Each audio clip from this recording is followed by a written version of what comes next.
Yeah, it's a suit. What did he say? I didn't know that suit would fit me so well. He should be in a white jacket. That's the suit he should be in.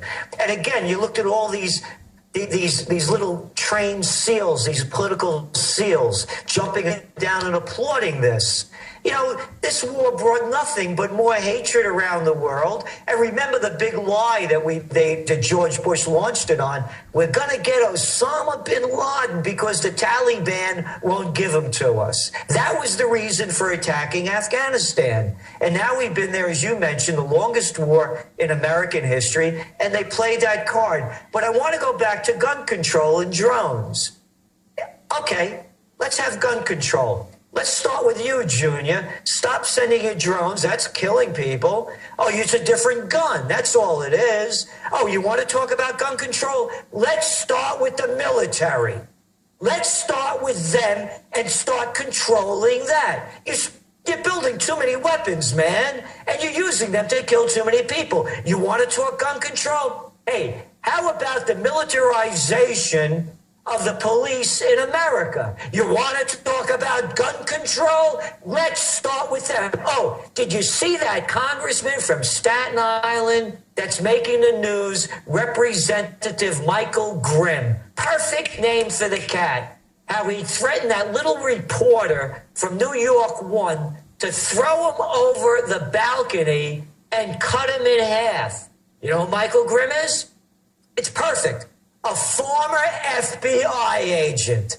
Go to Wikipedia, look it up. This guy, New Yorker Magazine, did a story on him about how he went into a nightclub and threatened this guy and said that they'll never find him again, or words to that effect, and then came back twice and one time pulled a gun and played I'm the FBI.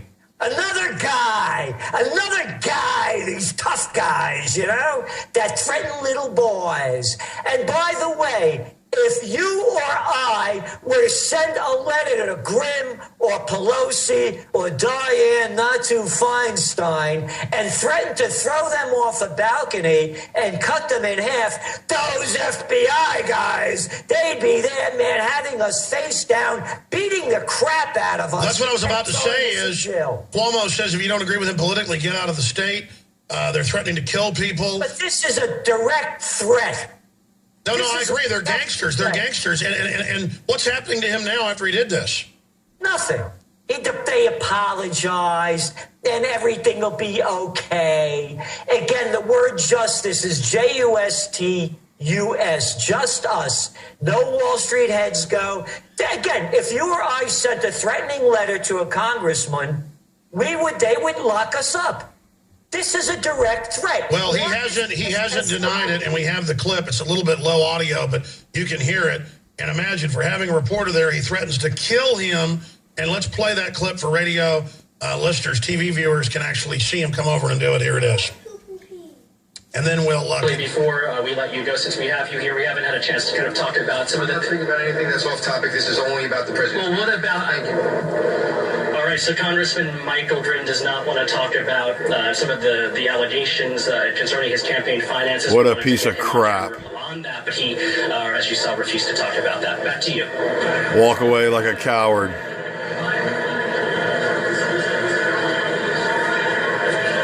just wanted to ask you. You're still on camera, buddy. Threatened to throw him off the balcony. Again, it doesn't go over radio too well, but you can hear it.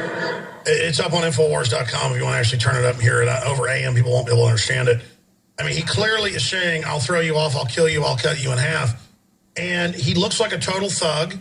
And the fact is, he thinks they're above the law. And I see on these police websites, and I'm not against the general police because that feeds into the balkanization, but where they talk on their forums about killing protesters. And anybody films me, I'm gonna kill them. And you know, stuff like that. It's this military attitude, like anybody else's rights are, you know, a threat to be dealt with. And I'm sorry. I mean, if some guy got in my face and said, I'm going to throw you off a balcony, I would shove him back. And then if they tried to punch me, I would shove them and say, how dare you threaten me? And then if they came at me, I'd punch them in the face. And then I would be arrested for terrorism. Gerald Celente, what would you do if he did that to you? Well, again, look at this guy. You go to Wikipedia, and you can see the story how he pulled a gun on these guys in this nightclub. He's a thug. And again, hey, Junior, did you ever hear the word public servant? Try that one on. None of these clowns, these political clowns, every election time, I'm a public servant. Yeah, clean the toilets over here. They're royalty. You saw it last night. I see it in every one of these State of the Union addresses. And now the cabinet of the... Hey, what is this pomp and circumstances? Cut the crap. Well, that's What right. is In all old this? State of the It's all- Unions, they would heckle the president if he was lying, and they would throw stuff at each other and things. And I'm not saying that's good, but it's better than...